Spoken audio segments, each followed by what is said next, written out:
মাননীয় জজ সাহেব, আমার মক্কেল এই শীতে যদি বিয়ে না করে, এই শীতে কনকনের ভিতরে রাতের বেলায় উনিও টুন্ডা লাগবে, ওনার বিভিন্ন অঙ্গ প্রত্যঙ্গ টুন্ডা লাগে ফুটা লাগে যাবো গা, এই দায়ভার কে নিবে মাননীয় জজ সাহেব?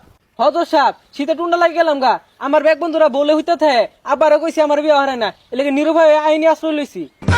ইওর অনার, একটা ছেলে কতটা খারাপ হলে বাপের নামে মামলা করে?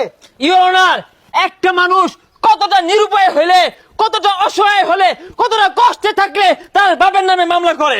এই যে মুরব্বী, আপনি যে দীর্ঘ 30 বছর ধরে বউ নিয়ে শুয়ে থাকেন, আপনার ছেলে কি বাধা দিয়েছিল? সিসি বাবা, এগুলা কি কও? তাহলে আপনার ছেলে বিয়ে করে এই শীতের ভিতরে একটু উম্মা যাইব, আপনার এত অসুবিধা কেন কেন কেন? Order order order. সাগর মিয়া, আপনাকে কিছু প্রশ্ন করছি, বলেন তো আপনার বাপের চুল কেন পেকেছে? বয়সে বাকছে। না, আপনার চিন্তায় তার চুল দাড়ি সব পেকে গেছে। কুনচুম সাঙ্গা করে নিয়ে চলে আসেন।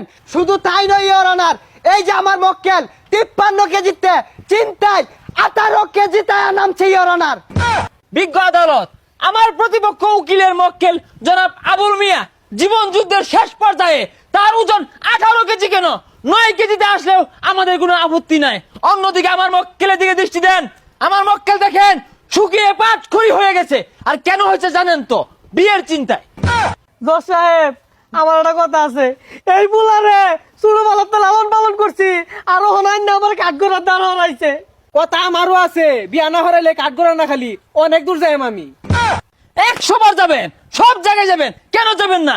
মাননীয় জজ সাহেব, আমার মক্কেলকে দিয়ে গাধার মতো পরিশ্রম করানো হয়।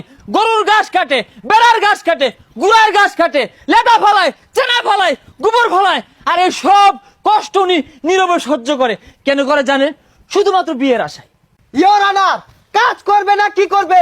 এই যে এই ছেলেটা 3টা বেলা কানার মধ্যে দাহা খাউন না আয়ে করতে, এই বৃদ্ধা বাবা রাত দিন পরিশ্রম করিয়া মাথার গাম পায়ে ফেলাইয়া এই পুলারে 3 বেলা খাওয়া।